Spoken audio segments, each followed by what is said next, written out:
My camera.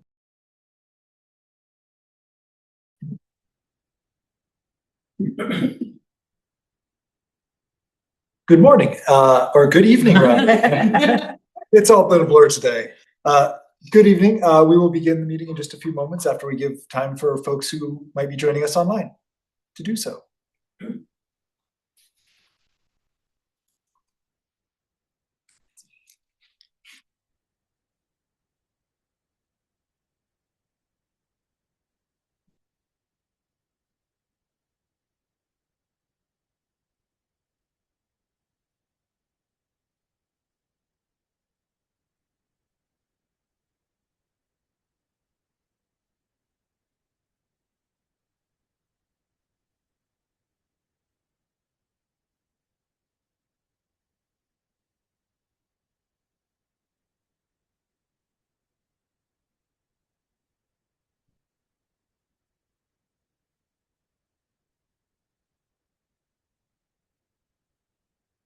Okay.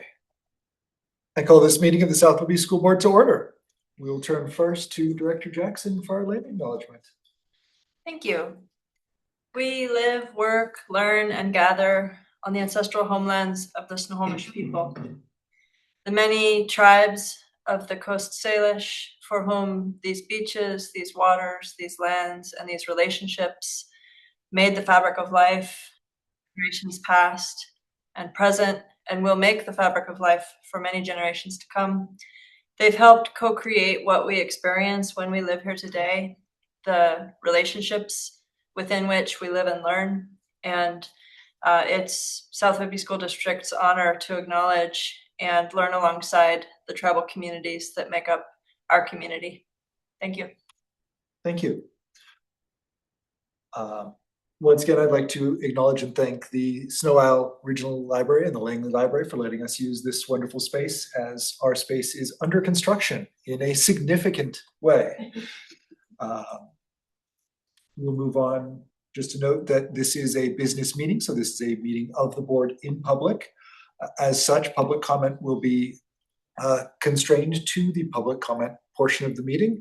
If you would like to speak during public comment, please sign up with Ms. McCarlow there up at the front. And it will be limited to 5 minutes as usual. If you are online and would like to speak, please use the Q&A function to note your name and general location, and then type up what you'd like read into the record.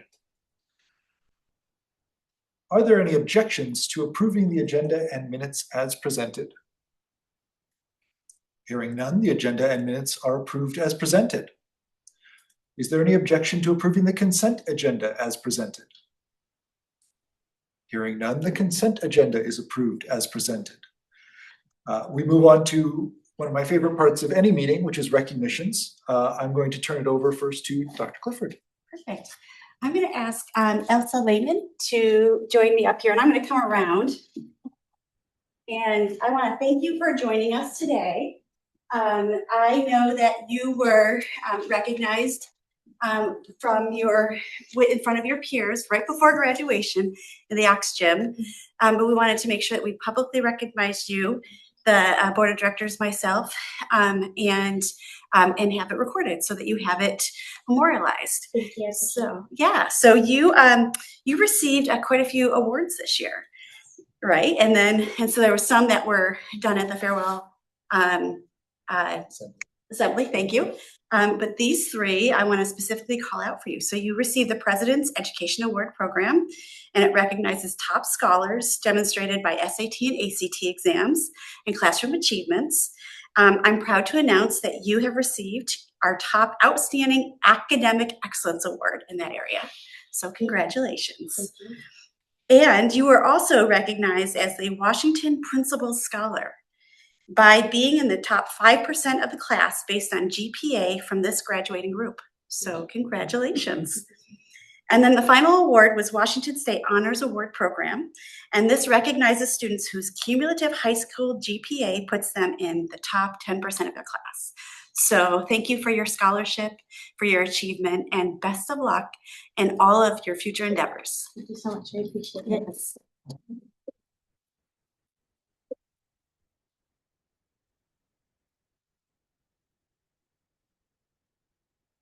as we delight in recognizing members of the student body that contribute so much to their classroom and community and have achieved such high honors in academics, we also like to recognize those members of the community who have contributed to the schools and their greater community in such a wonderful way. Dr. Clifford.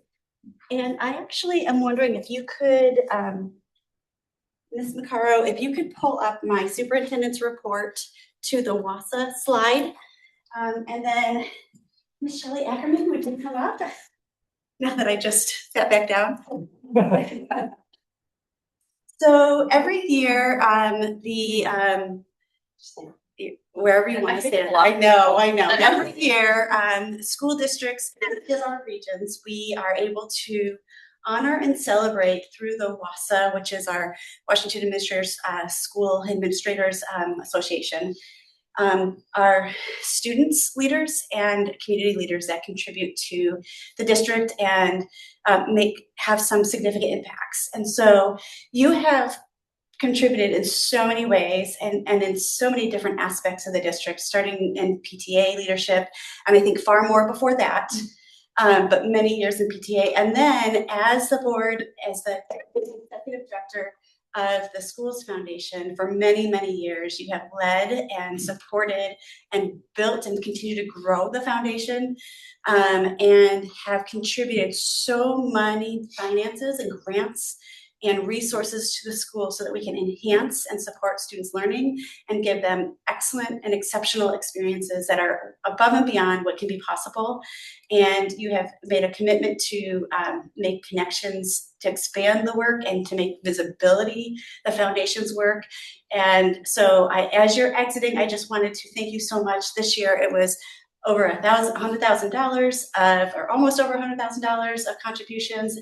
And you and the team and the board were able to do a phenomenal gala, as you have every year, and continue to increase opportunities and access. So thank you so much for everything you do and have done.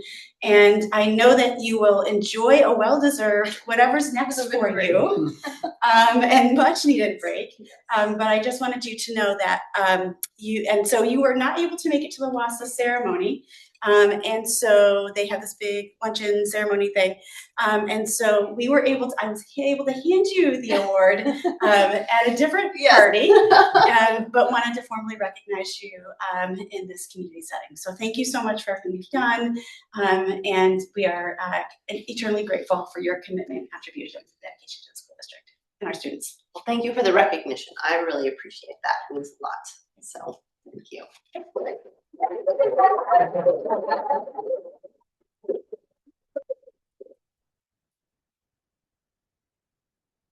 I know that the students and staff of South Liberty School District have benefited greatly from your leadership and expertise and caring and knowledge throughout the year. So thank you very much.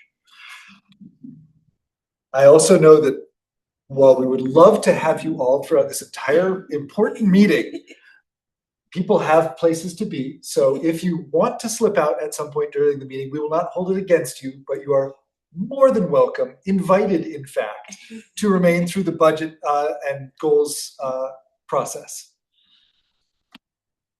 Thank you. I think we will. Yeah. Thank you so much. Thank you so much. Thank you. Have a good evening, friends. Yeah.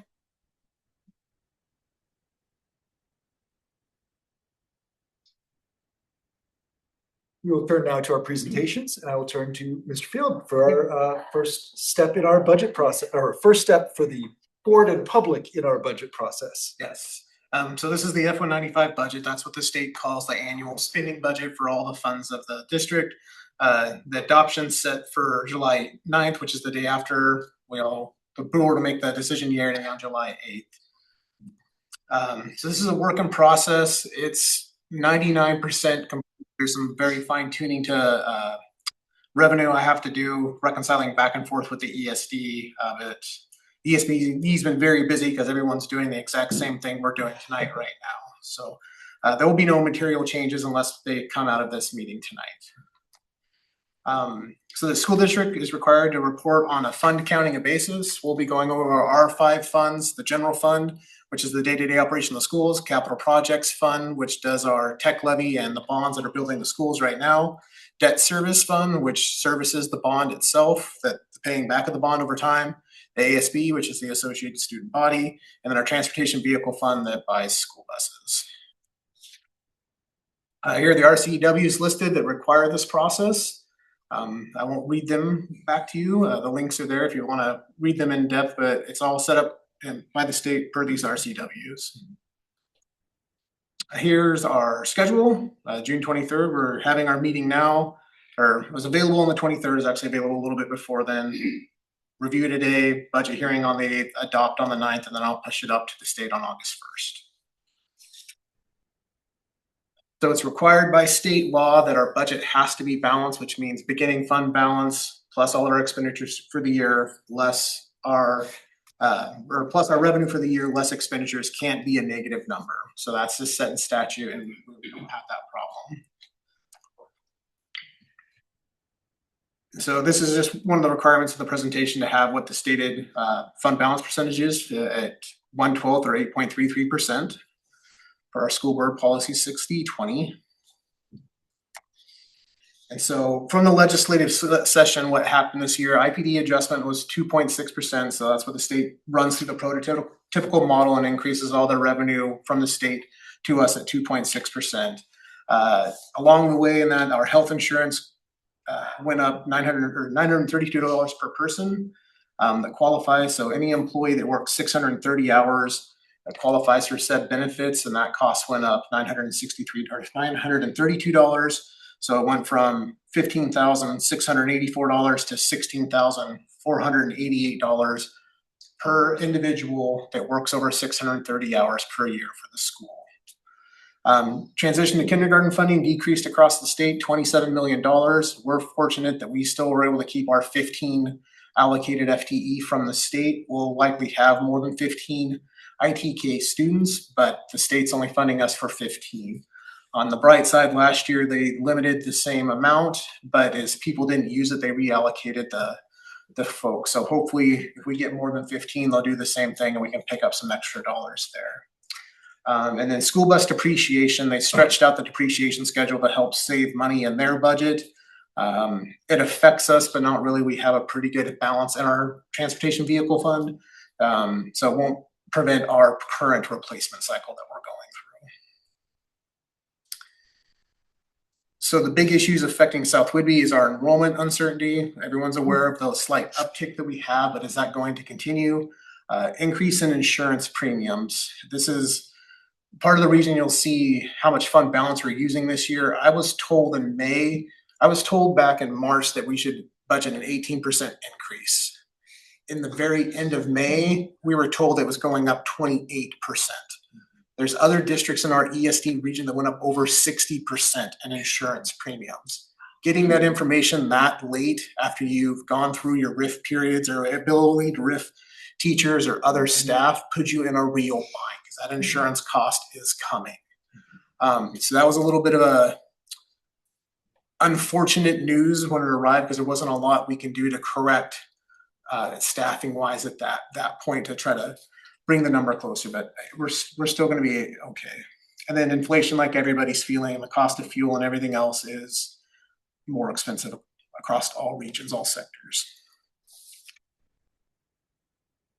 So we're going to go through the prototypical funding model. How it's affected us over the past is back in 1920, we got what's called regionalization, where the state gives you your basic amount of dollars for paying for staff.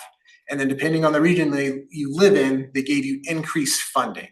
We were very fortunate in the very onsets of this process in McCleary that we started at 24%. From then to today, it's gone from 24 to 18%. They also had a thing for experience factor. So the more experienced your teachers were, the more funding you got. We started at 4%. We are now at 0%.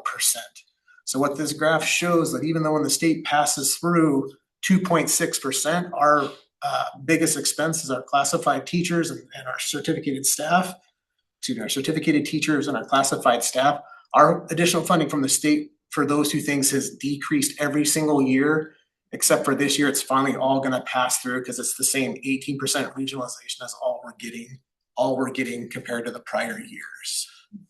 And just to be clear, that is 2019 to 2020. Yeah. Yeah. You said 1920. 1920, yeah, 1920. I know everyone here got that, but And there's another slide that shows it a little clearer here in a couple slides.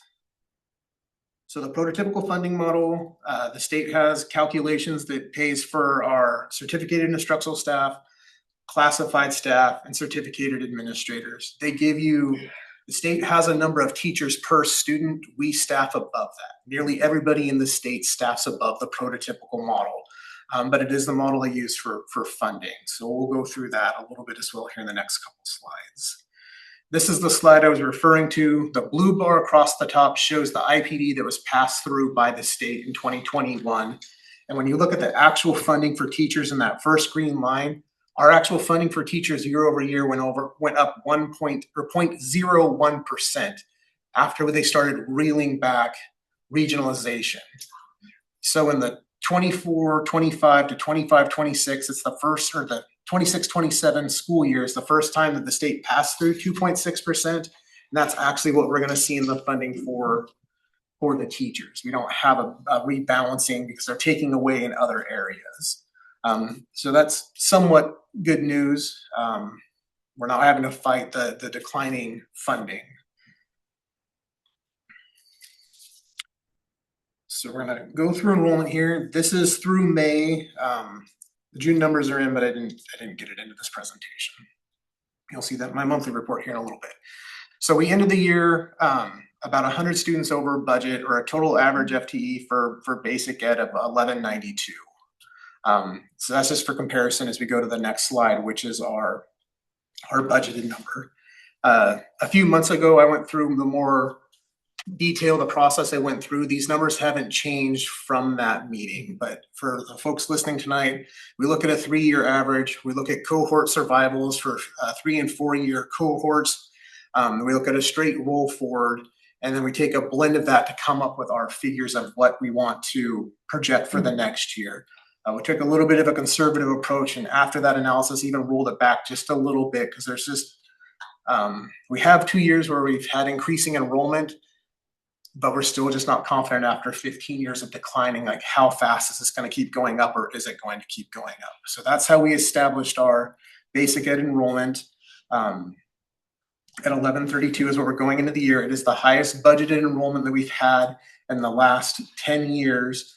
So we are trying to recognize that we have seen an increase, but we're not overly optimistic that there's more coming, and really throwing 1,200 students in our budgeted FTE. Enrollment is what drives our funding, and all of those categorical staffing costs is all driven off of how many kids we have for basic education. So here's how it breaks down across the categories. Our bilingual number is one that's nearly doubled in the last year. So we're seeing the funding for that. We've made some, we can talk about the staffing adjustments we've made this year to help support that growth. So now we'll jump into the general fund revenue. If you guys have questions along the way, feel free to just stop me along. So not a question, just a appreciation in this case. I do appreciate the conservative estimates of basically keeping even from last year's budgeted numbers, particularly given that the district has demonstrated that it can quickly staff up as needed. If that capability wasn't there, I would be concerned about the conservative numbers, but since it is there, I'm not as concerned. So thank you. We've been fortunate to be able to hire and good quality teachers when we needed to bring in. So yeah, that is flexibility that we have, or we've had in recent years. So we're going to go through these 5 major funding sources we get. Our local property taxes, that's largely our levy. Thank you to our voters who pass our levy. We greatly appreciate it. We use all of it. Then local district generated, that would be like our local rentals, grants from the foundation, food service revenue for pay students. State apportionment is the main driver, which is driven off our enrollment. The categorical programs, which are the state sped, LAP, highly capable, transfer, the operation for transportation comes through that as well. And then our federal spending is largely our IDEA sped grant and title programs. This pie chart shows how it breaks out. The big green piece is the state apportionment. That's where we get most of our funding at 57%. And then state special purpose is another 19%. Our local tax revenue, which is our local levy, is $3.8 million, almost 3.9. And then our local non-tax, which is the rental and food service and class fees and things of that nature, is $717,000. This is how our levy is approved and calculated. So the trick about this is we collect in April and October, which crosses our fiscal year, and then we don't collect 100% of the levy. So that's why it's not exactly a little less than 3.9, not greater than 4 million. So we're looking at collecting $3.88 million in the enrichment levy next year. Levy pays for our athletic costs, staff not funded in the prototypical model. So that's why most districts pay more than the prototypical model or have more staff. Our MSOCs, which is utility insurance, or material supplies and other costs, so everything outside of staffing cost, pupil transportation, and then all their health benefits. How much did our insurance actually go up by? If known yet? I do know what the number is. I can get back to you on what the actual increase was. I can get it for you by the end of the night. I have to go back to an email. Thanks. But it's 28%. It's 28% over what it was, and it was I want to say it was $440,000 this year. Don't hold me to that number. Thank you. Yeah.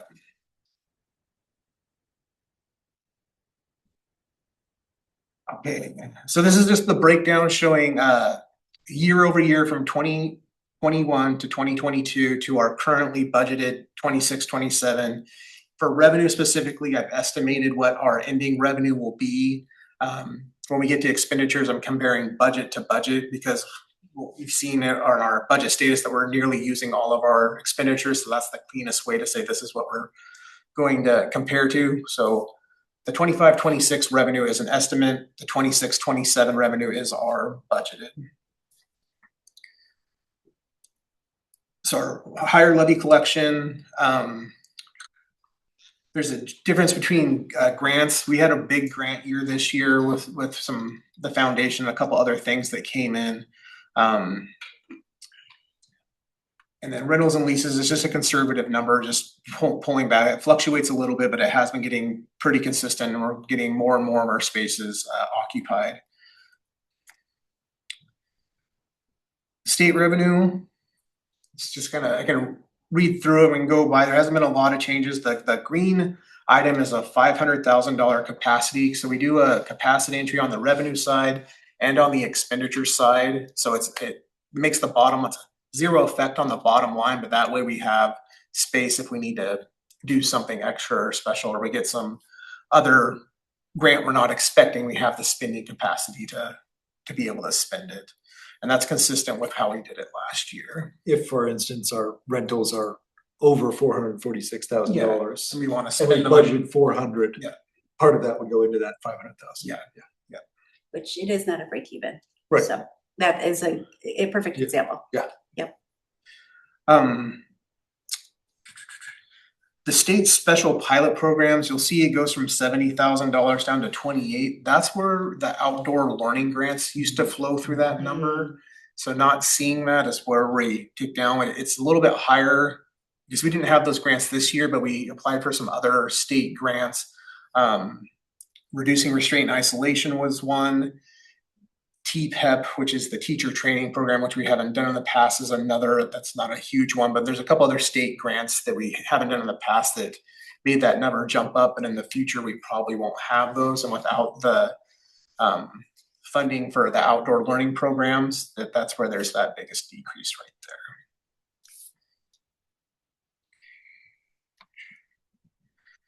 there. Federal revenues. This is one that's decreased over time every year after the ESSER dollars. We're staying pretty consistent with prior year with our federal. It's mainly our IDEA program and our title programs. All the ones we participate are coming back. So we should be consistent year over year. There's not a huge change in our federal funding next year. Our other local, or this is a consolidated of all our revenue across. That green item is in 24-25, I accrued our state safety net, and I wasn't supposed to because it was in our August apportionment. So when I went through the audit, I had to do an adjustment, and that flows through that line. That's why it's showing negative revenue. That's a correcting entry that I had to make. So that's why that's negative there and highlighted. But this is our overall revenue picture going from an estimated $23.679 million to $24 million in 26-27.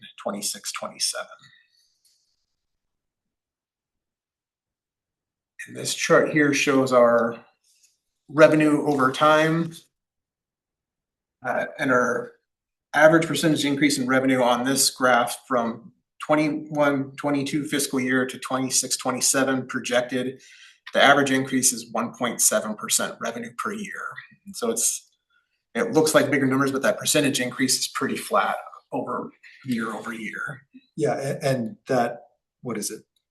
$400,000 approximately is significantly less than inflation. Yeah. To say, significantly less than the state change. Yeah. To say nothing of actual inflation. Correct. So our spending power goes down, even though the base number goes up. Okay. So now we're going to jump into our general fund expenditures. Here's our employee cost, just for reference of the things that the district pays beyond just the salaries to other employee costs. And there's that medical sub benefit of $16,488 per person. And again, that's not all employee, but nearly all employees, because of once you cross 630 hours, you get it. So we have certificate or emergency cert teachers that are paras, like part-time paras, so they can get into that mix as well if they work enough to get the benefit. So it's not just all full-time employees. So MSOCs, that's material, supplies, and the cost. Here's a list of stuff that makes up those. The cleaning supplies, fuel for school buses, liability insurance, utilities, maintenance contracts for fire alarm, septic systems, heating, all the things that no one really thinks about outside of teachers and stuff. It's what keeps the buildings upright and warm and comfortable. And as I recall, the vast majority of that is the insurance and utilities. That's correct. So we're going to go through the same dollar amount through 3 different lenses, because that's how the state looks at it. So we'll look by program, which is shown on the screen here. Then you have the object, which is what are we buying or what are we paying for? And then the activity, are we teaching? Are we supporting teaching? Are we maintaining the building? So it's going to be the same dollar amount, just run through 3 different lenses, because that's how the state accounting code breaks it apart and allows us to make those comparisons. So when we start with program, 52% of our funding goes towards regular instruction, 16% to special education instruction, and then our comp ed programs, the community services, that's largely related to the work that's done at the community center. Support services is custodial, maintenance, transportation, and then vocational or CTE instruction. Okay, so we'll jump to the next slide here. So this breaks down in the nitty-gritty detail of what categories fall under regular instruction. So basic ed, alternative learning, transition to kindergarten, so on and so forth. It just makes it more granular for those big pie slices. So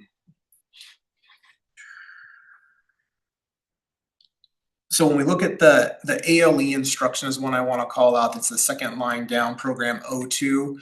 The decrease in that program is when we're not lessening the fund in our ALE program on campus. We had budgeted funding for Spokane Virtual Academy, which hasn't been utilized nearly as much in the last several years. So we simply just reduced that budget down closer to what we're actually using. And that's what's driving that decrease in ALE funding. Glad to hear that, because that is a wonderful program, and I have heard nothing but good things from family members, students, and community members. The special ed funding for the state. So again, for expenditures, we're comparing budget 25-26 to budget 26-27 in those far right columns. Our federal special ed is going down because the budget last year, you'll see it when we go into the monthly financials, we're 20 kids under budgeted for sped this year. We budgeted 190, we're sitting at 170. So with a tighter and better understanding how kids move from year to year for special ed, our special ed funding budgeted expenditures has just gotten tighter, and that's the main difference there. The rest of them are incrementally or flat or incrementally increased, just depending on the state funding. So there's no questions on expenditures by program. We'll go on to the next one. So this is taking that granular view and just collapsing it down and then showing a change from prior year and then the percentage change. The other instructional program, that's our highly capable program, and reconciling the 25-26 budget, I had an oversight because a lot of our high cap expense comes in the last 2 years as expense claims come in, and I do year-end adjustments. So when I made the budget at this time this year, I hadn't made those entries in July and August, so I had a miss on that budget. And now when you look at it compared to 24-25, it's more lined up with what it was. That was just a budget miss. No one missed opportunity because we spent the funding. It's just a budget miss in the prior year. So we have it in my program now when I'm making the budget to double check that I'm matching my revenue to my expected expenditures. So those two things, that won't happen again in the future. Appreciate the transparency and the learning. Yeah, thank you. I want to be clear, it didn't affect our budget. It didn't negatively affect our budget. It did not negatively affect our programming. Right. So Now the it program, just was where it was in the cells. the program spent all the funds they were going to spend. It was just an oversight. Okay. So now we're switching lenses to the state object code, which is more of like, what are you spending the money on? Supplies, purchase services, certificated salaries, classified salaries, and employee benefits. And you'll see here in a coming slide, the mass majority of our expenditures are on salaries and benefits for the employees of the school district. So here's the table format showing where we're increasing and decreasing. The purchase services decrease. The biggest part of that is we got a better handle going in to 25-26. We knew we had some out-of-state placements, but we didn't have a firm grasp on what that was going to cost. As we got into the year, we have a lot better as it's actually happening as what it's cost, and we have a better idea of what we're going to be next year. So that purchase service is nearly all related to out-of-state placement service cost being reduced.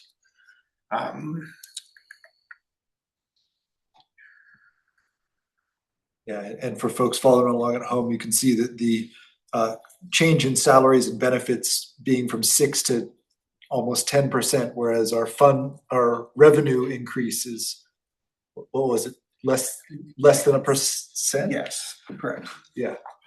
The supplies one is last year I had a budget capacity line item that I removed this year. It was a holdover from prior years. So I was combing through the budget, it got pulled out. So 100,000 of that 73% or $73,000 drop is a budget hold I removed because it was a holdover from prior years that we didn't need to have in the budget. So that's what's causing that drop.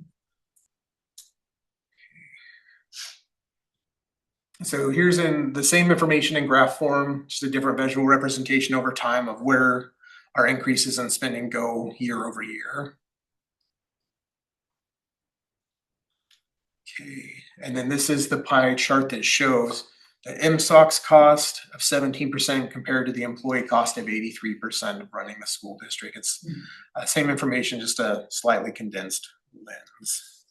And if it weren't for the insurance raise, that would be even more towards the employee costs because correct. The money goes to the people. That's correct.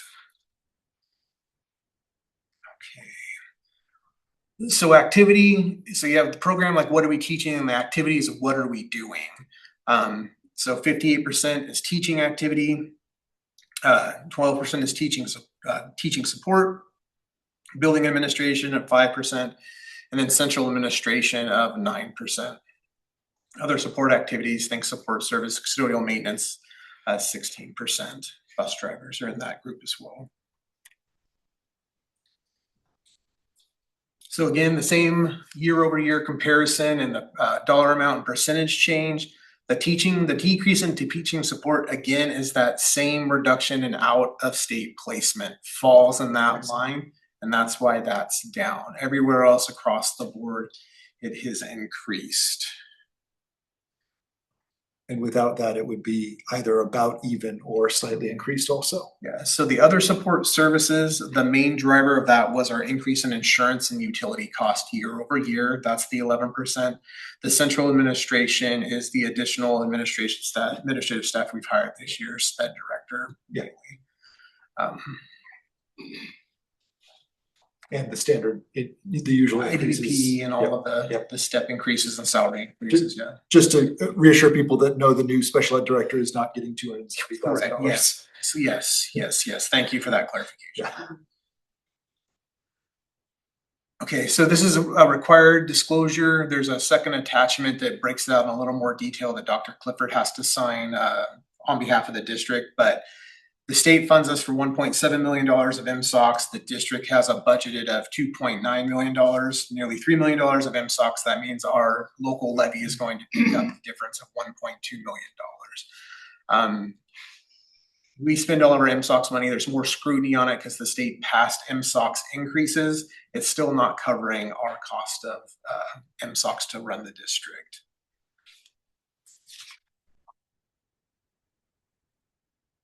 So now we'll go into our other funds. Starting with the capital projects fund. It's used for the bonds, obviously, doing all the modernization of the school. We also have the tech levy on the levy side, which does computers and the operating software cost. And then we have a capital levy as well, or the maintenance levy, if you will, where we do major remodel and repairs to increase the building. So these are a little bit more short and sweet comparatively. So we have our local taxes, which is our capital levy. Local non-support is $1 million. It's a lot comparatively because it's mainly interest off the bond. Is what's driving that number and making it so big. And then you go into the expenditures, site work. So think of the field. That's budgeted in there for. The building, obviously, you can see it if you drive by either of the schools, the work that's being done. And then equipment is for the tech levy. It's a capacity budget. We're not buying $2 million of computers this year, but if we needed to, we could.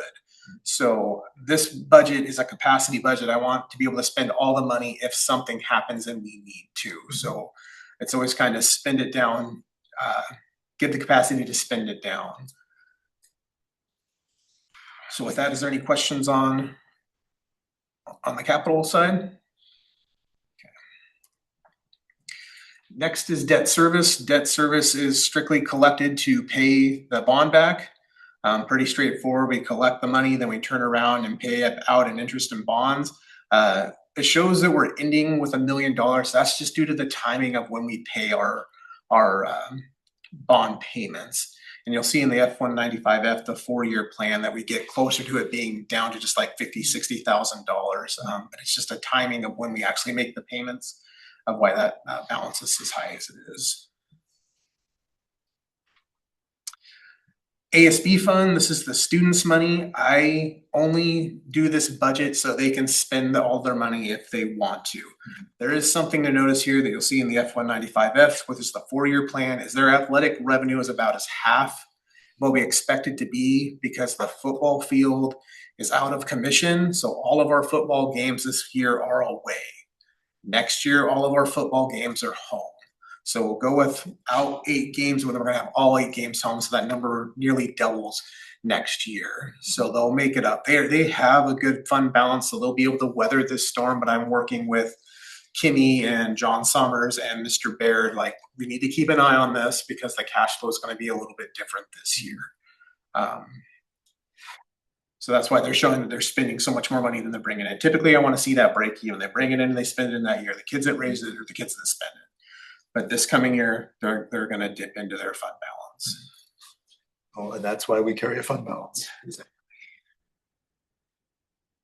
Transportation, this is absolutely we're not saving up to buy a fleet of buses. We try to keep the fleet as refreshed as we can. So this is a capacity budget. The state gives us the money in August. That's why we're always going to have an ending balance of around 225,000. But otherwise, it's all the dollars that we have coming into the school year. If we're going to buy buses, we want to be able to buy them. We get in an accident or something and need to buy it for insurance, we want to be able to do so right away without budget concerns. This is the certification page, which is another required page that just shows overall that none of the funds will be negative at the end of this budget term, given this budget. So beginning balance, revenue in, expenditures out, and what the ending fund is. So any questions on that before we get into the F195F, which is the 4-year plan that the state requires? The only thing that I want to add is one of the questions you asked last year at this time is, will you be able to right size or make some adjustments and intentionally decide and make budget decisions for programming based on what we know? And so you can see clearly that Mr. Field has right sized some things where we had over budgeted or had additional capacity. And now that we know what we actually need, we have pulled that back. We've also increased in the area of special ed. We are also doing a little bit of increase in MLL, multilingual learner, because you see that there's an increase in student enrollment. So we are, and then there have been other decisions that have been made in the operations side of the house with our custodial maintenance team to make sure that we right size some things where we had some areas where we could improve or refine. And so you asked that last year. Without, we can give you more details and more kind of a specific line by line if you'd like that, but I want you to know that there has been intentional decisions this year around the budget and planning into for next year based on what we see our needs are and where we can pull back and adjust. There is more than we had in prior years. We have hiring capacity built into the budget. Before we kind of we'll wait and see if the revenue comes, we'll hire the people and Paul will do a budget extension. Mm-hmm. So now we've gone, we have some areas that we think we may need support that we've hired in the last 2 years and had to do mid-year hires, which is real hard. Now we've put them in on the expenditure side, but the position isn't filled. It's just they're hanging out. If we have the students in the need, then we can make quick adjustments and know that we're not going to run into a budget issue come this time. I'm here doing an F200 and explaining why it went over. So, and if we don't need those positions, we will just dip into our general fund less. Yes, Correct. yeah, it'll just move it to a holding area of our budget that people won't be able to access. So I have 2 general purpose questions that may be suited for the end of this, but I'm going to ask them now because this is about this year's budget. The first one is actually for you, Dr. Clifford, and it's, does this budget support the goals we're about to discuss and present on? Yes, it absolutely does. Okay, excellent. There's a lot of alignment between the budget design to support the goals and the goals to support the budgeting. I know that the 2 of you do that, but I want to ask it in public so you can give that answer Thank you. and Yeah. reassure the community that that work is indeed being done. And then the other is, if community members have questions about this budget before the hearing, how should they address those questions? They can reach out to. Yeah, email them into the board email, and then Dr. Clifford and I can respond in that fashion. Okay, yeah, you can pass them to them. So for those listening at home or here in purpose, if you have questions, you can send them to the board email and I will pass them along to Dr. Clifford and Mr. Field to answer. And at the end of this, there's a link where the information is on our website. The whole F195 is on there and it's 180 some pages, and to your heart's content, you can go through as granular as the state makes it and take a look. Yeah. I have to admit, I have not read through all of those pages because that's not my lane, getting that granular. But it's all there if someone wants to do so. Before we move on to the 4-year, I have a question about this coming year. Are there going to be any programming changes? You mentioned no changes to AL or no major changes to ALE. Are there any other changes that the board should be aware of that are behind these numbers? The only program changes, you're already aware of special ed. And then we've slightly increased our MLL FTE.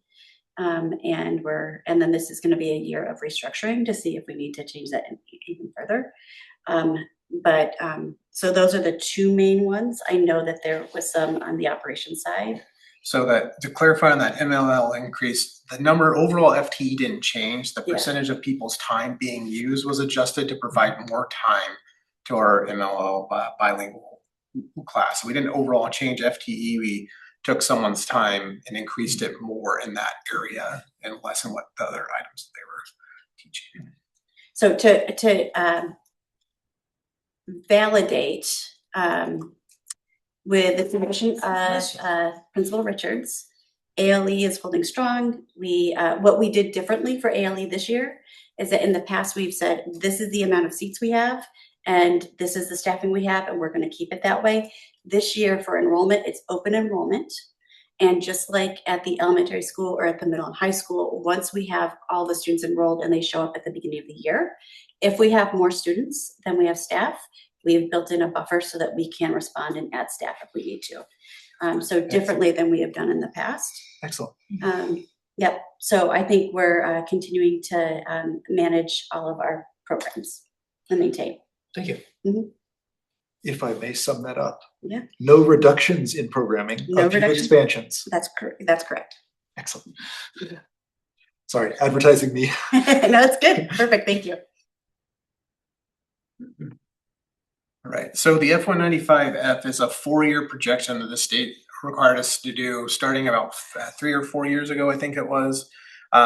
So I kept our enrollment flat just because we don't have a demographer or anyone like that really looking out. So it's the easiest way to make it comparable is like, if we get more kids and it stays flat, this is what it's going to look like.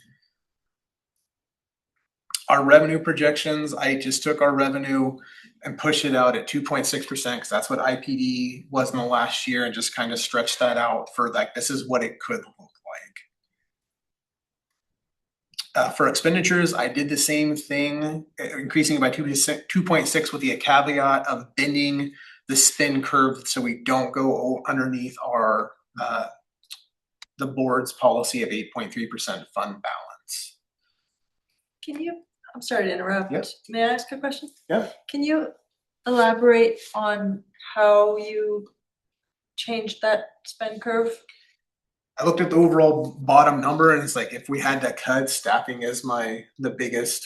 Okay, staffing is where that came Yeah. from when you needed to cut? So it's just at these highest levels of regular instruction, special ed instruction. And I know special ed instruction is we usually have to make that happen. There's not a whole lot of way to save. So it would have come Sure. through regular instruction. More likely, you can see it in that last year, how support services goes from 569 to 534 Mhm. is those support areas where we have more flexibility to get Sure. by with Okay. less of those folks. So you can see that's mainly where I took it out because it starts at 5.87 and goes to 5.3 is those other ancillary things that help us get the program by, but trying to keep it away from the classroom.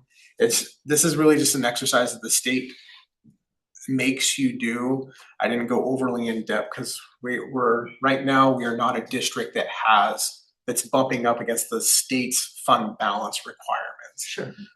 In a year's, which we're never going to get there. I won't let it happen where we are fighting that. Like we don't have enough fund balance. This exercise becomes way more vital. Mhm. It's And also, oh, go ahead. Sorry, the jump in community services in 2027, From 40 to 419. I will look into that. My guess is a typo of some if sort. it's a typo, it might give us $400,000 to play with. Maybe, but Well, no and- need to answer it now. Yeah, and these are typically just, from what my understanding is, to demonstrate if there's been a bad bargain, Right. honestly. No, Like, this if this you've looks very bargained- solid, and I don't need specifics. I just wanted, when you have to pair, where does the pairing start? Yeah. And you've answered that very well for me, so thank you. I will look at that.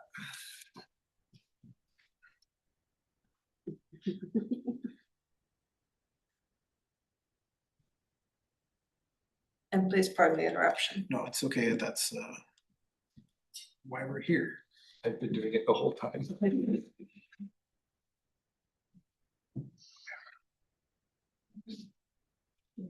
Yeah. So, good, yeah. Yeah, so this is just the highest level revenue expenditures, change in fund balance, and that fund balance percentage running along the bottom there. Mhm.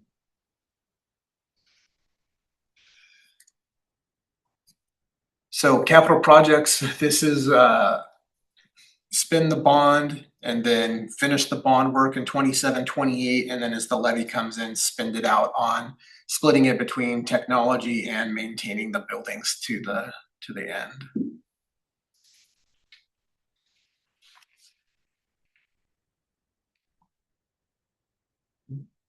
Debt service fund, this is lined up. You can see, this is what I was mentioning before, where the ending fund balance is $1 million and it goes down to around 20,000.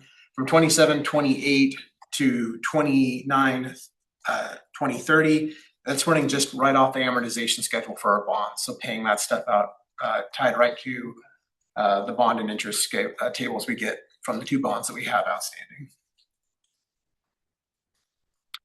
ASB 27, 28, if you look at the athletics line, it jumps up to $78,000. Hopefully all those home football games will be even better than that. This gets a little wonky because in the first year I say, hey, we're going to spend all of the money, but then you have to roll forward that ending fund balance all the way through. So it's not as predicted what it's actually going to be. I would hate to have my F195F for ASB compared to actual year over year because it wouldn't be close in the out years just because of how we budget ASB as a capacity budget.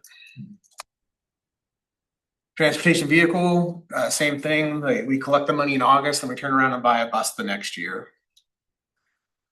So that ending fund balance is always just roughly what we get in depreciation from the state for our bus fleet. The website, the documentation for this presentation, the full F195 is located on the website here on the district website. And with that, I can further or answer any other further questions. You answered my 2 questions already. All right, I think we're done. Thank you very much. I appreciate the it clearly goes into the numbers that you and everyone else in the team has worked on, but also in the care with presenting it to explain why things are happening and where they're coming from and going to. So thank you. I also want to thank him for doing this hearing a little bit early and doing it while he was also managing the big transition into our next step of projects for the bond at the same time. It was a lot of work. Thank you. Thank you. Okay, we will move from there into our brief presentation on the goals. Thank you, Ms. McCarr, for bringing this up. This is what this leadership team worked on for approximately 5 hours last week. And just to give a brief overview of the format, this is effectively a 1-year mini strategic plan, which is why you see similarities year over year, because we don't want to make massive shifts in course, because something the size of a school district, even one as small as this, does not turn on a dime and should not turn on a dime, because if you do, there will be chaos. So you see gradual shifts, you see adjustments rather than full-on course changes.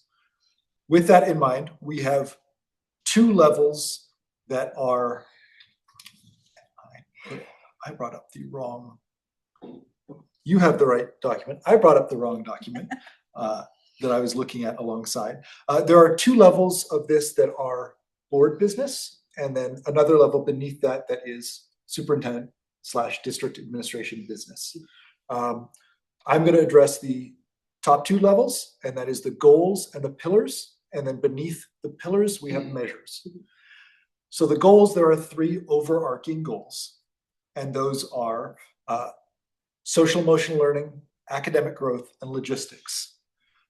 The top line items don't change year over year until they need to.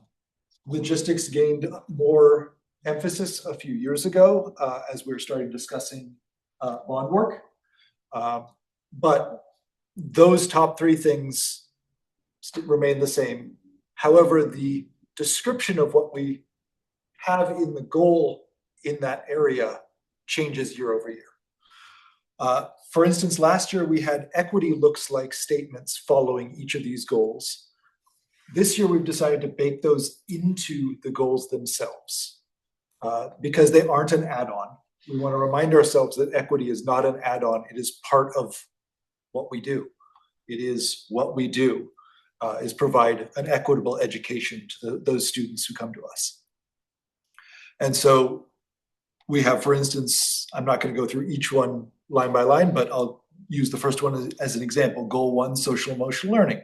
We will deepen our school culture of care and belonging with particular attention to systems, practices, and intra and interpersonal capacities. Each individual will be valued within and accountable to the school community. That second sentence was part of our equity looks like, and we brought it up into the first one to make it a single holistic approach. We tweaked some of the language. It was focused on those capacities in staff, but we also realized that we want to be focusing on that capacity among our students, theoretically among our families, among ourselves as a board, all of these things. And so we want to make sure that it is a holistic statement. You can't lead a school district on holistic statements, however. Or if you tried to, you would have no direction whatsoever. And so beneath that, there are two pillars in this case. They are nearly the same intentionally. One is for students, foster a culture that builds resilience and pride of place among students so that they feel safe and that they belong in order to learn, educate, and grow. The other is for staff that has the exact same wording. And we wanted that exact same wording intentionally to acknowledge the fact that there's a great deal that our students can teach our staff and that our staff can teach our students clearly. And also wanted to make sure that we're looking at ways for staff to grow as well as our students to grow. And to make this, we understand that this is going to be a difficult year due to construction. And so we want to focus on resilience and pride of place in our social emotional learning because there will be so much change and activity around them as they are learning. I'm not going to go as in depth with the others. I'm going to read the other pillars. The goals have not changed a great deal. I'm not going to focus on those, but I do want to explain the pillars briefly. So for goal 2, academic growth, pillar 1 is ensure high quality core instructional practice focused on data-informed instruction with continued emphasis on math instruction. When we put emphasis on a spot like we did last year with math instructions, we're acknowledging that this isn't a one and done. This isn't something that happens in 1 year. You take the year to investigate what's happening, begin making changes as you are able, and then continue that process with the information gained over the first year. We want this focus in pillar 1 to be on core instructional practices because that touches everyone in our multi-tiered systems of support. It applies to students who are only in Gen Ed, students who are in special education, students who are receiving special education, who are in special education a great portion of the time, students who are receiving special education services while being in a Gen Ed environment the majority of the time. Everyone is touched by that core instructional practice idea. Pillar 2 is implement special education program review recommendations as best fits our district. We had that wonderful special education review, and so we have this information on how to better serve those students and staff that are providing those services. And so this is the goal to successfully implement those recommendations as appropriate or as best fits our district. Pillar 3, gather understanding of instructional and non-instructional technology use at each school. This isn't promising to change anything this year, although no doubt there will be changes made as the process goes along. This is gathering the understanding so that we can make intelligent decisions in the future. Sorry, so that you and your staff can make intelligent decisions in the future, because we want to leave the actual action that affects students immediately and directly through the professionals while providing guidance for them. And then goal 3 under logistics, there are 4 pillars because there's going to be a whole lot of work this year. Pillar 1 is minimize the impact of disruptions from the bond construction work. We're not going to try to minimize the disruptions because we know they're going to happen. And we want to acknowledge that in this goal, so it's minimizing the impact of those disruptions. Pillar 2, continue deepening and expanding community partnerships and communication. In each of your reports, you've been detailing all of the broad and deep work that you're doing to create and strengthen those community partnerships. We saw some evidence of that here today with the Schools Foundation. This is just continue that work. Pillar 3, monitor and minimize educational impact of state and federal budget squeezes. We know that these are happening. We've seen that in the budget. This is just a goal to provide emphasis to stay on top of those without pushing you into our lane of we approve the budget, but we understand that the budget comes to us in the cycle of we provide guidance, you provide recommendation, we approve or change. And then the 4th pillar and the final pillar of the goals is prepare for an update to the district strategic plan. This is something that we put off first for bond work and then for hiring a new superintendent and then to allow our superintendent to get her feet on the ground. And so now we are going to be you are going to be spending this year in association with your leadership team and staff and the board, preparing to update that in the future. And this is no surprise to you since you were here for this entire time and helped us immensely with this. It was definitely a co-created document, but we wanted to provide this information to the community before public comment so that if there are comments on these goals and pillars, they can be made. And we want to make sure that that opportunity comes between you seeing it and us voting on it. It has been available on the website for some time. I don't know exactly when it went up, but it has been up there and available and will continue to be. And as we demonstrated last year, if needs change, we will alter the goals based on a vote of the board. Anything to add? I know I'm late to the conversation because I was on a leave of absence, but was there some discussion of why gather understanding versus simply understand? There was not discussion on that. Okay. My thinking would be it's impossible to ever fully understand anything, Sure, but that's semantics. fair. Okay, Yeah. I don't object to it at all. I was just curious about the word choice. It might have also been part of the, where we started to where we landed and Fair. the evolution of that sentence. Yeah. And I can understand, like, I would have thought maybe like survey, instructional and non-instructional technology, but there are more ways to gather than simply through surveys, so. So we did talk about We that. did talk about Yeah, it, we yeah. talked about it because we had a conversation about whether or not we were in a place to make a determination about the use of instructional and non-instructional technology in the school. And we hadn't done that work yet. And so we would be in the information gathering phase of that. And we also talked about the difference about what the board is asking, the what of what the board is saying, and then the how of how we're Yeah. doing it. Yeah, so we did talk Yeah. about it. Okay, Yeah. thank you. Namely, we felt survey would be too prescriptive because it Right. might not be a survey, it might be an interview or Sure. some other mode of Yeah. And I like gathering information. Gathering it, understanding versus gathering information. That's correct, yes. Information is perhaps too narrow. Yes. Because we kind of started at audit and then like backed that up Yeah. into we're looking at what we need to be looking for. Audit, survey, sense and feel. Mhm.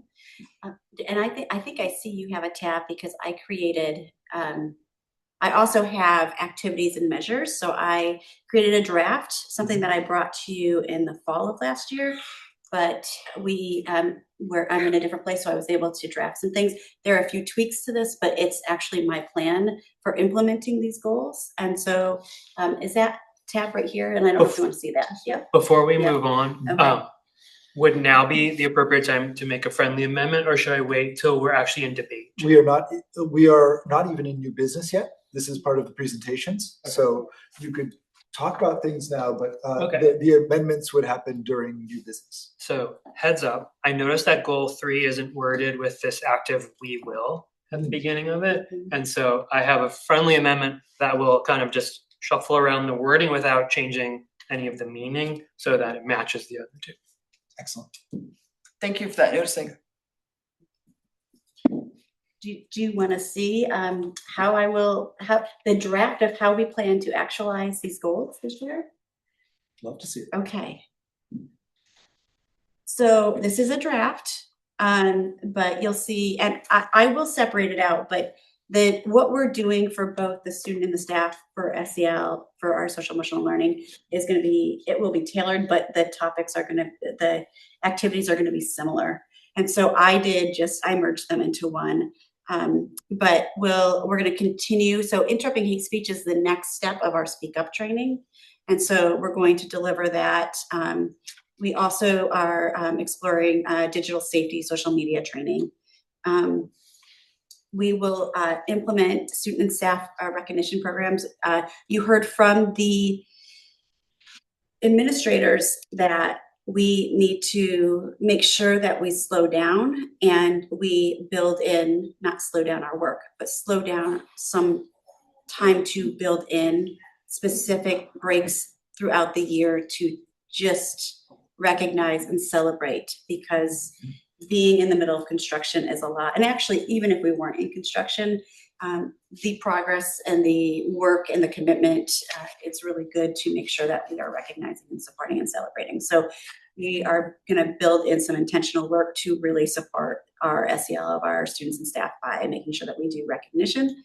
And then there are a couple of timely events, some that we already host. And for example, this social media, digital safety may be one of those events that is timely, potential hot topics that we want to do district-wide.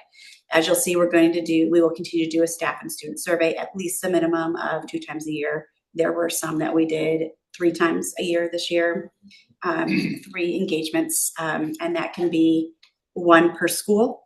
It can be one that's K-12, and then a couple.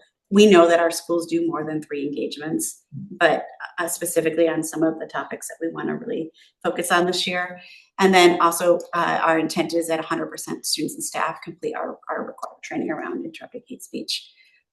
And then we also will be building in professional development around social emotional learning. That's in addition to interrupting hate speech. I am specifically calling this out because it's work that we made a major headway in this year, and I want to make sure that we don't lose the momentum from as we go into next year. Academics, you'll see here that we took that core instructional practices, and we're going to audit and align our Tier 1 instructional practices. And we want to make sure, and we know that some of our grade levels and some of our departments already have clear expectations for what we could consider school expectations. And quite frankly, we're so small that school expectations are oftentimes district expectations. But in each content area, what are our district or school-wide expectations around those particular areas? And so that's really doing that audit and aligning our Tier 1 instructional practices. We're going to continue to have a focus in math with taking our K-5 math curriculum and doing scope sequence pacing guides with an emphasis on math literacy and making sure that we're really addressing that. And then we will do some K-6-12 alignment in math sequencing and instructional vertical alignment in their practices. We are hiring a math teacher at the middle school and a math teacher at the high school. So our team is restructuring, and we have high quality candidates. We're really excited about this. So this is going to be an opportunity to really continue to deepen that alignment. And then we're going to strengthen staff's use of student data to guide daily lesson planning. And so this is something that we're going to start on. This is going to be a longer term effort. And then you'll see that part of this is attendance and professional development, that when we do professional development, we are going to be, whether it's subtly or very, very explicitly and overt, embedding that data analysis in it so that there is always a connection back to the data so that we can start seeing that through line between instruction, assessment, data, and then informing instruction again and adjustments. And then if we go to the next one, around special ed, very, very simple. Select and prioritize key recommendations from the program review. The program review outlined year 1, year 2, year 3 recommendations. So we'll identify and then we'll create the phased rollout plan. So we'll actually document and create a plan for the next 3 years and then complete the year 1 priorities. The technology is audit how, when, and why digital devices and are used across schools. Assess the balance between screen time and non-digital learning activities, and then identify which tools and screen time habits you may want to consider keeping, adjusting, or eliminating. And then at the end, our intent is that we would be able to make recommendations for establishing expectations in the future. And then logistics. One of the things that I need to add on here, because we have had, so this is why this is a draft. I'm going to talk about what I have and then what needs to be included around the construction. One is a clear campus wayfinding signage, because things are going to look different at both campuses. Timely communication and ongoing communication, and that's both from the district level and at the school level. And then holding transition orientation for students, staff, and families. And that can be at the curriculum nights, that can be at back to school. We know that we're not even doing freshman orientation because everybody is going to be oriented, because we are going to all enter into a different entryway, and classes are going to be located in different places. And so we are going to be orientating students, staff, and families. The other thing that I will be adding on here, which I did have this year and it will continue to be, I know that it will be an expectation of all of you, is that we're maintaining and monitoring scope, our on time within budget and on scope for the project. And so I will add that as an additional bullet under the activities. And then continuing deepening partnerships. One of the things that we also talked about is that sometimes, and then communication, that families sometimes get overly communicated by multiple. We have Parent Square is great, and we don't know. Sometimes parents are getting, families are getting just bombarded with a lot of information, and we want to make sure that we are never going to find the perfect. We are never going to find the perfect balance, but taking some time, and I don't know if I'm going to commit to a survey, but it may be a survey or a roundtable or something else like that, where I can gather some information about what is working around the communication, what is, even though this is frustrating, you can't change this, and then what is a barrier for me with a communication, so that we can think about what do we need to do differently to continue to support our families and engage them and our students and our staff. And then we're just going to continue to strengthen existing partnerships and recruit new ones. And those will be updated in our quarterly superintendent updates. And then we have 2 more on the last page. The budget, this is just standard like best practice around budget monitoring. One of the things I don't have on here that we will continue to always do is do advocacy at the state level. And and I can add that in here, but that is something I am on that SUPS group that we're looking at making recommendations for the state. And I will continue to be a part of that. And then we will do legislative work where that is continually working on advocating for the budget. And then preparing for strategic plan. Part of the thing I want to do is make sure that I understand, have a historical perspective of what we have done in the past. Because it's always important to know what we've done in the past and what has worked well, and then what are some things that are really important to people, and then what are some things that so that I know that as a foundation, but then building out with you all and our team a timeline for the upcoming planning cycle, so that at the end, I anticipate that we are going to hire a facilitator, so that we have a facilitator hired by the end of this year, so that we are ready to implement the strategic planning process in the 27-28 school year. And we just thank you, first of all. Yeah.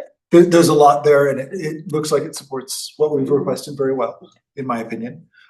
We had talked during that meeting, and this is supporting what you've said already, about starting the board superintendent combined process of bringing deciding what we need in a facilitator, choosing a facilitator, all of that sort of thing, starting that towards the end of next school year, or the end of this school year. Yeah. Just noting that that will be a combined board superintendent effort, similar to the superintendent search, but probably not quite as, it More won't, collaborative. more collaborative than that one was. That was focused at the board level. So that will be the ultimate partnership that you can have between a board and a superintendent. Yeah. And all of our work. Yep. So you're welcome to ask questions or give feedback, but really this was just to share with you how I'm taking and actualizing, and that's not just me, how we are taking and actualizing the goals that you have drafted and we have collectively drafted together. And the guidance that you're saying on the what, so that you can see what the how is going to look like. And I did review this with our leadership team, so everybody was able to give me feedback. Any comments or questions from the board on? Thank you for that, Dr. Yeah. Clifford. Yeah, thank you for Appreciation. getting this together so quickly. Okay, the student board members report is that it's summer. Yes. And we want them to be able to be students and young people first, particularly during summer. So they have been excused from this meeting and will be attending as they're able to during the summer, given their other commitments and life. That brings us to public comments. Do we have anyone signed up in person? Yes, Clyde Wilmot? So I just have three things.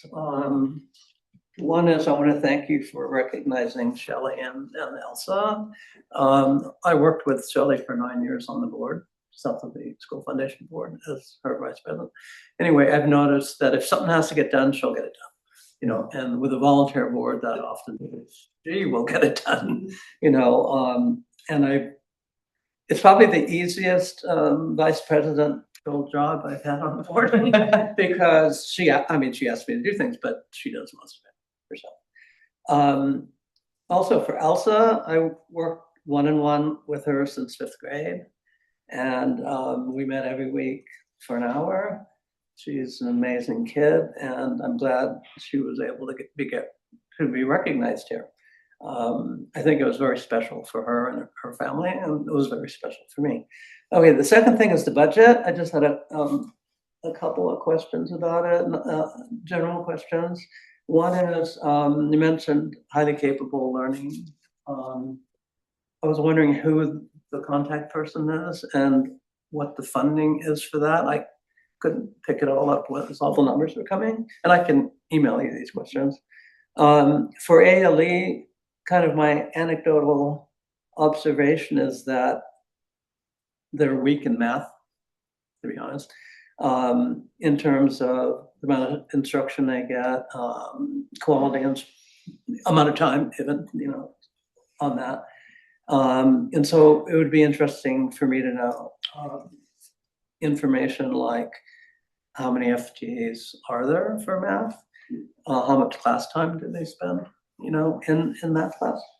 The third thing on the budget is the community center. I heard it briefly mentioned, and I was just wondering if I could get the actual budget numbers on, or any other information you have on that. Finally, on the budget, I know there are people leaving. I mean, especially in the high school, middle school math and science departments. I'm pretty aware what's happening. But is it possible, once the dust clears, to get information on how many people were leaving, who they were, whether they were retired or riffed, and then also information on who the new hires are? I don't know if that's public information or not. It's not. Okay. Well, at least personnel report. Yeah, personnel report will give us information, but this is not our time to Question? Yes. Yeah, this is what we talk. And then just an informational piece on the community center that you might not know, but I'll just briefly say. The school owns it and everything, and Gail runs it, so to speak. But as far as getting grants and things like that, the school can't. get certain grants. So we formed a new nonprofit called Campus Stewards of the South Orbit Community Center. We've become a 501c3, and our goal is to partner with other organizations to improve the facilities and the grounds. And we've already had success with the Youth Soccer League renovating one of the fields, and also the Langley Arts Fund turning part of the hallway into a gallery, Franco's Gallery. And we've also raised funds to improve a garden under the mural, and then there's a sort of garden area that we have several $1,000s to improve on. So I just wanted you to know there exists this committee or this nonprofit, and we're trying to do what we can with the communities. So. Thank you for sharing that information and the questions. I'm not going to turn this into a discussion, but I do want to note emails are the best way to get questions answered. Okay, I do not see any comment coming in on Zoom. Was there anyone else signed up for a comment here? All right, then with that being said, we will move on to our new business. The first item is Memorandum 2526-36, approval of the 26-27 board goals for the superintendent. This is where I leave, so take care, guys. So is there any debate or discussion to be had on that, or any amendments to be suggested? Yeah, I would like to offer an amendment to change the wording of goal 3. And I can send this to whoever would revise it in writing to read, "We will facilitate long-term district success with equitable student outcomes and staff well-being in mind through mission-aligned and discerning stewardship and use of district assets," and then in parentheses, that list of district assets: land, facilities, people, money, institutional knowledge, and time, in this time of transitions. So it retains all of the words, it just shuffles them around so that they make sense in this active voice with "we will" at the front.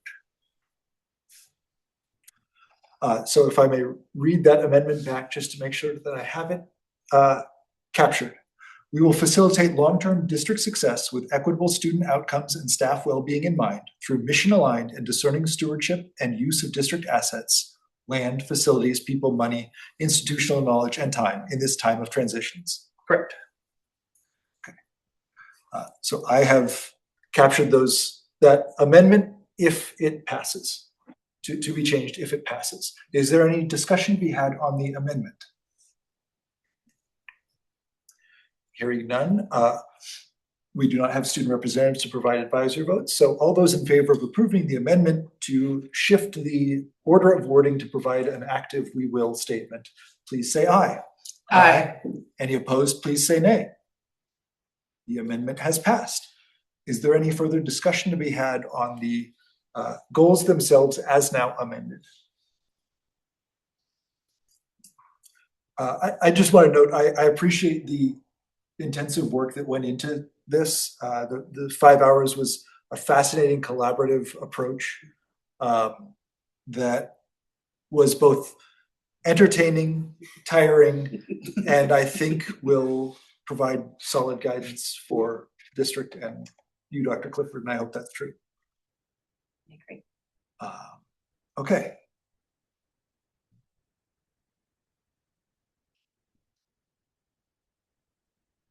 With that being said, wow, I'm using that phrase a lot, and now I'm not going to be able to ignore it.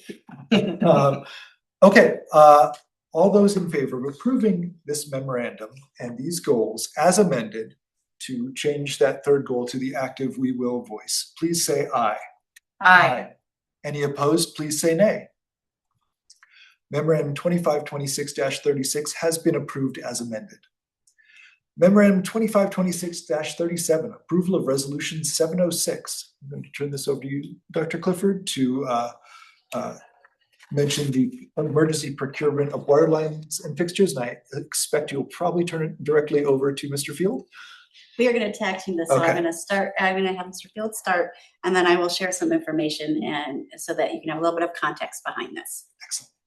So in April, the state came out and tested water fixtures in the district. In May, we got the results of those back on the email now on May 28th. We identified that we had higher than allowable lead content in our fixtures, and we needed to remedy that right away. We got that email at 4:30 on the 28th. I met with Jeff Lawson, our director of facilities, first thing in the morning that Friday, the 29th, and we turned off the water to all of those fixtures immediately so they wouldn't be used anymore. From that, we had to look in like the state requires us to respond to do so, and we started actively making a plan and drafting the letters and communications that we have to get out. This resolution is very similar to the resolution for when the gym flooded, that we need to get this done because it happened in the summer as quickly as we can so it's ready to as close as school's opening as possible. Being that the high school where this testing was done and it's under active construction, we already have a plumber and team on site. They would not have to get acclimated to the site or go through Absher's protocols and stuff because they're already there. So this is the most expedient way to get this done before schools start. And having to avoid bidding it or quitting, that will save on the mobilization costs because they're already here, and we can get them in to get the work started right away. We're already actively working on that plan. We're getting final pricing. A grant from the state to remove lead and water closes on the 30th of the month, and we're looking to get our application and figures into that this Friday. So hopefully we can get some additional support from the state. How much it is to be determined, how much it's going to be cost. I have a meeting Friday morning at 7 o'clock to get that ironed out. But before I can have that meeting, I have to have this approval to allow me to procure the services. And we're going to target an individual company that's already on site as part of the construction team as a sub to our general contractor that can get this work. And it's not using them won't affect our current bond work. They've promised to mobilize they're a large plumbing HVAC company, to mobilize a team specifically to do this work. So it'll be more staffing on a site that their foreman's already aware of and how the water lines are on. They've already done all the as-builts of where the water is going to go. So that's what we're here to ask for. I need your approval declaring an emergency to get this fixed so I can go through a more direct purchasing route to get it done so it's done before school starts. A few things. One is that the DOH has deemed this an emergency. So we're not just unilaterally making that decision to move the work faster. The second thing is this is not going to be paid out of bond. He already said that. And it is not going to take from the same resources. It will be the same group that has additional people that can support this work so that they can work along side by side with each other. DOH decides when and where they're going to do the water testing. The last time they did water testing was in 2019, and they just did the elementary. In 2021, they changed the threshold for the required Parts per billion. Thank you, parts per billion, PPB. So it was 15 and it is now 5. Okay. The 4 drinking fountains that were tested at the middle school, high school, 3 of them were over. 1 was 1 point over, 1 ppb over, 1 was 2 ppb over, and 1 was 3 ppb over. Additionally, there are water filtrations, bottled water filtrations at the high school. And so most of the students are drinking from those. And these are in corners. These 2 fountains were in corners that were rarely used. So I just wanted to be really clear about the water fountains. And so we shut it down immediately, shut down access immediately. So the sites that are affected were in parts of the building that was built in 1980. The 1995 part of the building hasn't had any issues. Our plan is to tap the water line in the 95 part of the building and plumb it to the fountains in the 1980 part of the building and abandon the water line in place. So there'll still be water in non-potable areas like in classrooms or chemistry classrooms, which should be non-potable anyways because the chemicals being rinsed in the sink and things like that. ceramics where there's paint stuff and you shouldn't be drinking the water where you're washing the clay at the same time anyways. So we're gonna up our non-potable water signage everywhere. And then where we are drinking the water or it's being used in the kitchen, updating those fixtures and making sure the water's coming from the 95 side of the building. Additionally, there was one sprayer that is a produce sprayer that was, I think 23, I don't want to say it wrong, but 23 or 24 ppbs over, so that was a little bit larger. Again, everything was shut down. We do have a letter drafted. We are making sure that we have all of the details that are required of our plan that needs to be included in that letter to send out to our community, and it will also be posted on the website. So and we have this model from 2019 when it was done at the elementary school. So I'm confident that we will have this reconciled before the start of the school year, and that at the end of the day, majority of it was minimal impact, because had it been before 2021, it would have only been that sprayer that would have actually qualified as been deemed problematic. So, any questions? I have a few. First of all, I really appreciate the quick action to turn around and begin to remediate, and the transparency on this. Just so I understand the scope of this problem, it's 4 water fountains and 1 kitchen sprayer. It's over the limit. There was 24 fixtures that tested hot, and those will all be removed and replaced. Okay, So The understood. 4 water fountains in the sprayer are fixtures that are for drinking or have impact or have some connection with food. Got it. Okay. And I know you already said you don't know the exact cost yet, and it also depends on whether or not we get this grant. But at a high level, does this have a financial impact on the district, and if so, how?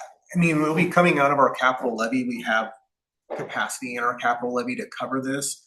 I will know Friday. I mean, it's 24 fixtures, so think 24 faucets, 4 drinking fountains. Drinking fountains, we're probably going to upgrade it at the same time, so it's been a little more to make them all bottle fillers. There's a new battery operated one that will do the count, run the pump, or read the cylinder. That way, we'll have filtered bottled water at all of our fountains to further remediate this for water consumption. The piping, we're going to go to PEX, and being that we're banding in place, we're going to save in that atmosphere. I don't really want to venture a guess because I just don't want to be, I don't know how far off it's going to be, but any help we get from the state has $1.5 million. I'm hoping we get a piece of that in some way. So we're really making sure we're breaking out and hitting the parameters of how we're going to get invoiced and show how much for fixtures, how much. So they want to see how much are the fixtures, how much does it cost to replace the fixtures, how much linear feet of piping, how much to install the piping. So there are vendors working on breaking out their quote that way, so we can simply upload as like, this is what they say it's going to cost to make the strongest case, and then go from there. I can follow up at I should know in our July 9th meeting to have an update of our grants in. This is what the cost is. So if we get no money from the state, we have sufficient funds in our capital levy to cover this cost. That answered my question. So not necessary to provide an update unless you feel it's something the board absolutely needs to know. At a certain point, this is something that we need to do. So the question is more, what impact would it have on other programs? And it sounds like it would be relatively minimal if we get this. Zero program effect. It'll come out of the capital levy, right. Different fund. Right. Yes. So Thank you. Okay. My only question would be, and you may have mentioned this, but when we did our 3rd goal today, we talked about the timeliness of finishing bond work. Will this affect that calendaring in any way? No, so I had our owner construction meeting today, and that's what we reassured Absher, who's the general contractor, that we are going to approach their sub, or we're already approaching their sub, who's already promised to bring additional staffing to it, a specific team that's just, however many people are, that's all the only work they're going to do. But being that their foreman's already here and he knows where the stuff is, it just makes it efficient, because then they can quickly go through it's Absher's job site. They own the construction site. The building's turned over to them. So if they have a known team that's already there, it just makes it that much easier to get assimilated and off to work. So no, it won't. the company's Holmberg, who's who we're looking to procure the service from, has already promised us they have the staffing to come out and they're going to bring additional staffing. Fantastic. Thank you so much. All right. All those in favor of approving memorandum 2526-37, approval of resolution 706, please say aye. Aye. Any opposed, please say nay. The memorandum passes. Our final order of new business tonight, memorandum 2526-38, approval of the 2026 through 2027 interlocal cooperative agreement for Snohomish Discovery Program. Dr. Clifford. This program offers intensive special education services to students that need programming more than what we can offer in the district. Their needs are greater than what we can respond to and offer in the district. And having this contract in place, we have had it in the past, but it has been a while. Having this contract in place this year will allow us to respond. We anticipate that we may need to provide this service to one or a couple of students. So we are getting this in place if and when we need to do that. And we will not be charged if we do not have the students attending. That answered my sole question. Any other comments or discussion? That was my question as well. Okay. All those in favor of approving memorandum 2526-38, the approval of this interlocal, please say aye. Aye. Any opposed, please say nay. The memorandum passes. We'll move on to reports. Financial and enrollment report, Mr. Field. Okay, so we'll get to enrollment here, and this is how we ended for the year. So overall, 99.21 FTE over our budget for the year. So that's good news.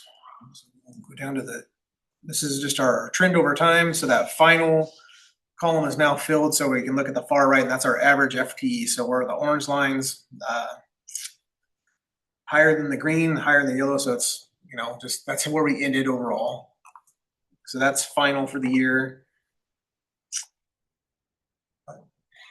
You may not have this information. Do you remember the last time that South Louis School District had 1,200 FTE?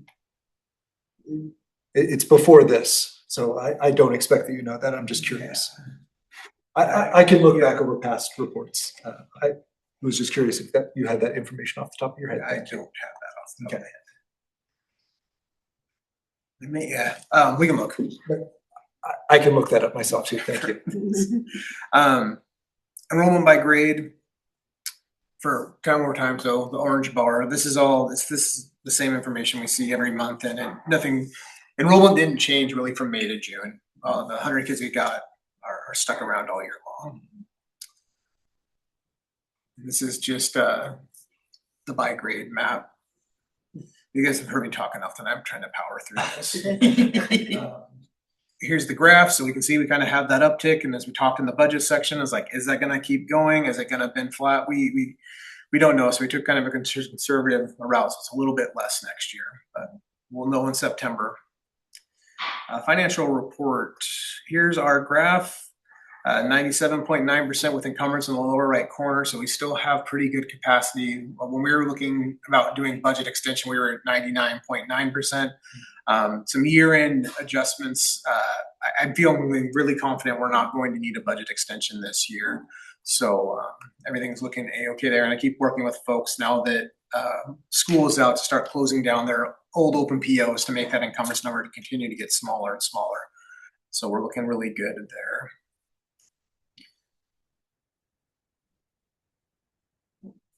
Revenue by month, nothing unexpected occurring. Comparable year over year.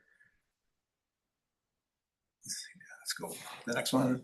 The same categories we just went through in the state. Our state funding keeps going up. Our federal funding is starting to flatten out as the ESSER dollars have gone away.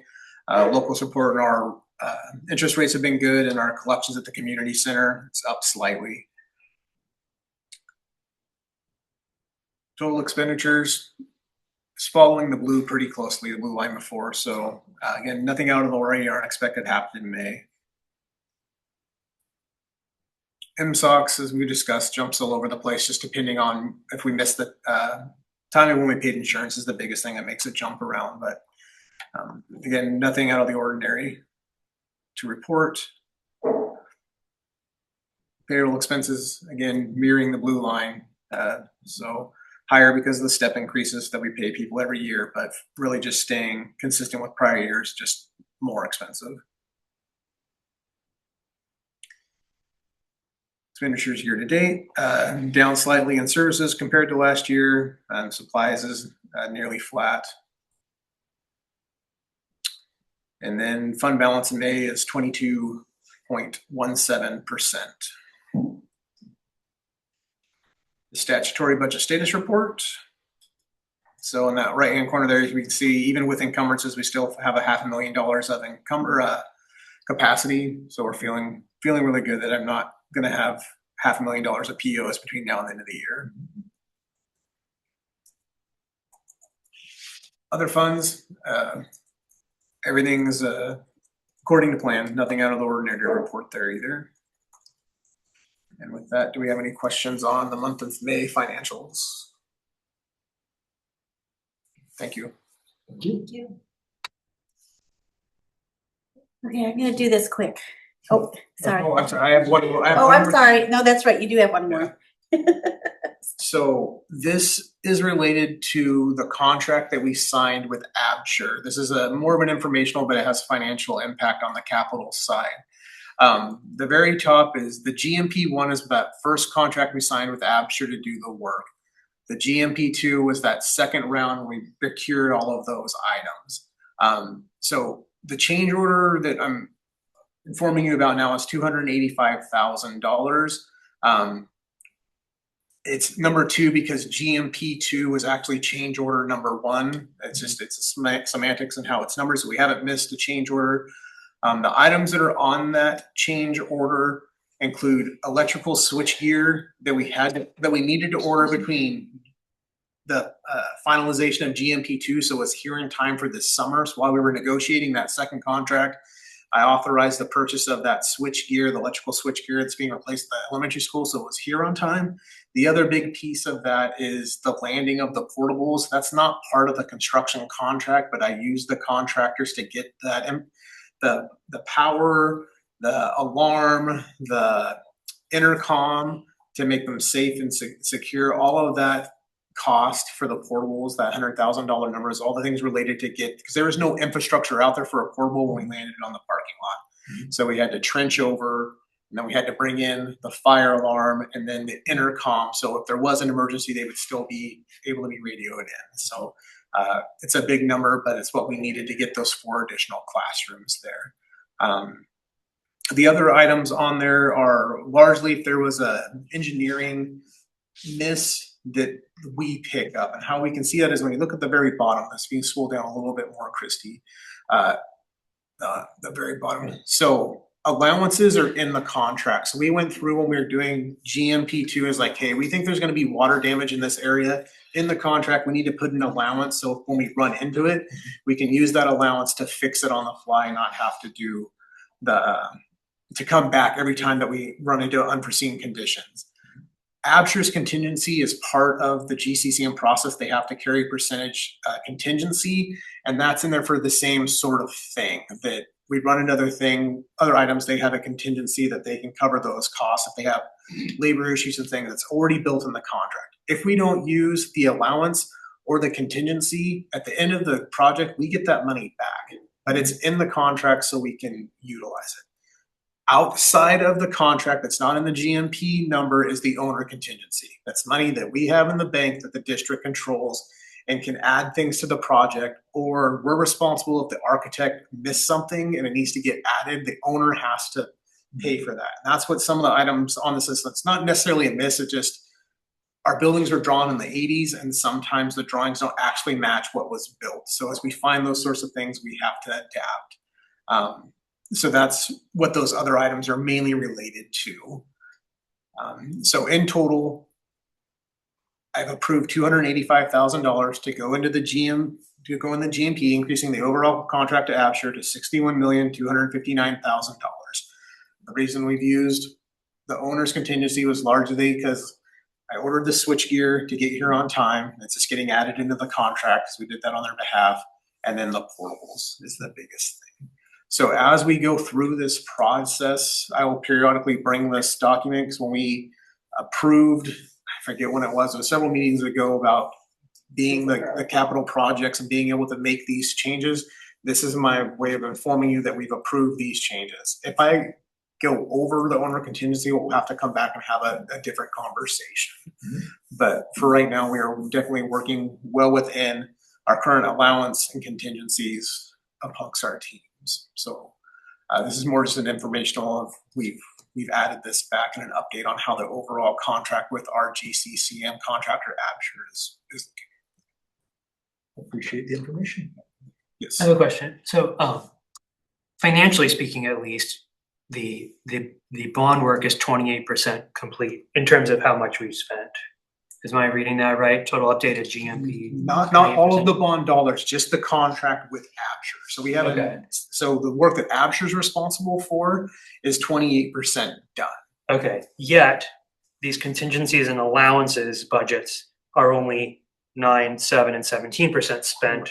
So it appears to me as if we're making the budgets are working well. The contingency funds are being spent slowly and judiciously. In that $61 million number, is there $5.9 million of allowances and contingencies are in that $61 million number.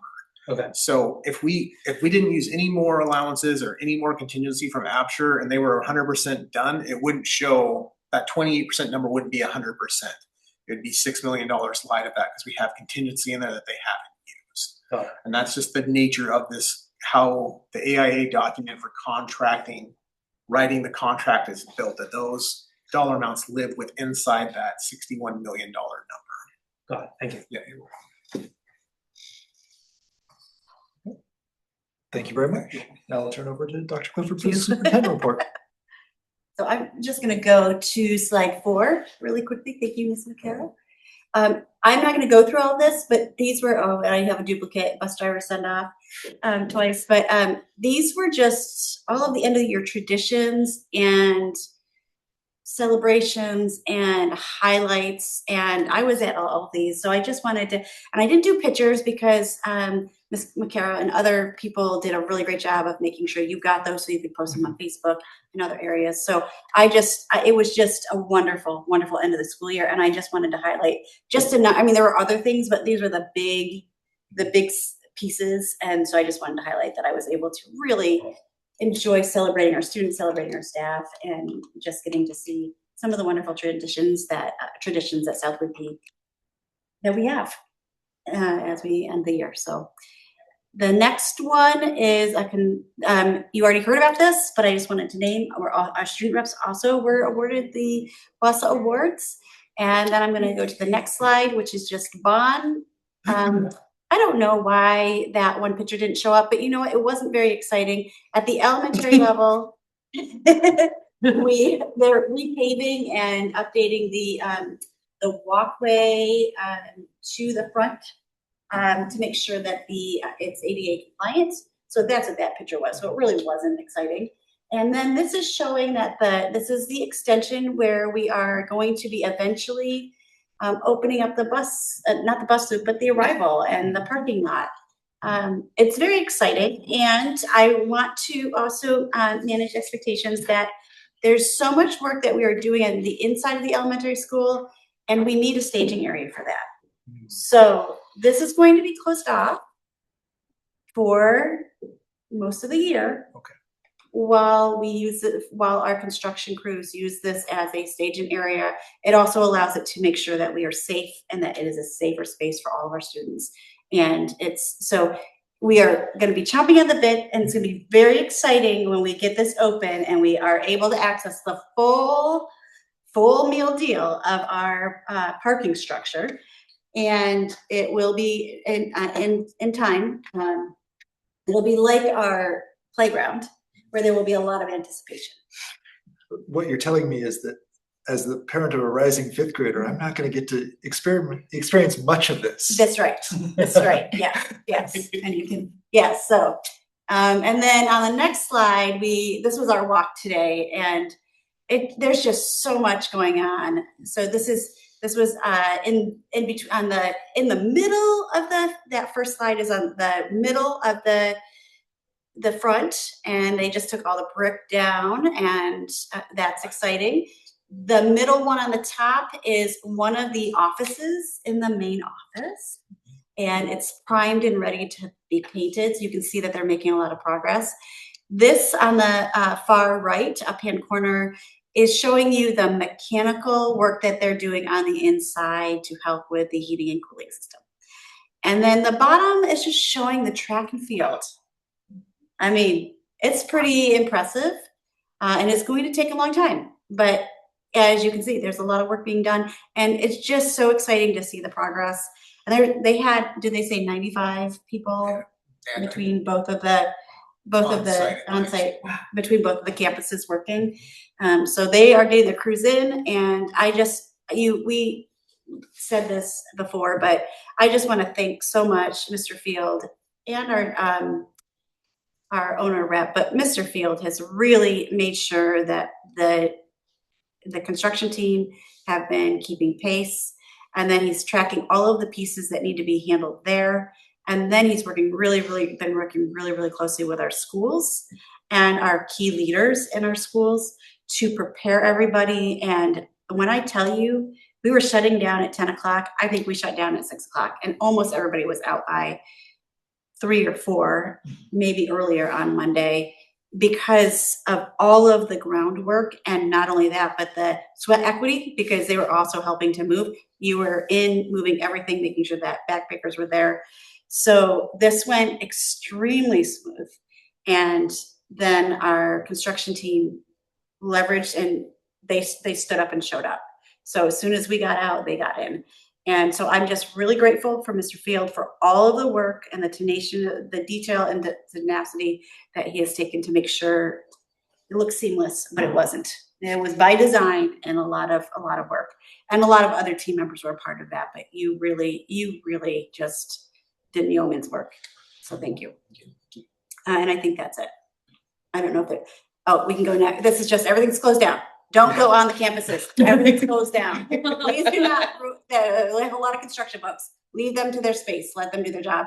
And then this is just the next one is just a reminder of our meetings and locations. So thank you all. That's all. Thank you very much. We'll move on to board comments and reports. I would like to make a comment, and I'm going to read from a prepared statement, if you don't mind. Thank you very much for allowing me to take a necessary leave of absence. During that time, I was able to focus on work in a way that was deeply needed and fulfilling. After a great deal of reflection, I have decided to resign from the school board. I am no longer able to comfortably balance my board service with other competing priorities at work and at home, and the schedule commitments that go along with my growing responsibilities with my job. This is not a decision that I've arrived at lightly, and my leave of absence did help me clarify that my well-being and capacity to do my job well will be better served by stepping away. My resignation will be effective July 31st, 2026. And this has been a very deeply rewarding 5.5 years of service. It was a great privilege to step up when I was asked by high school students to apply for a board position in the fall of 2020.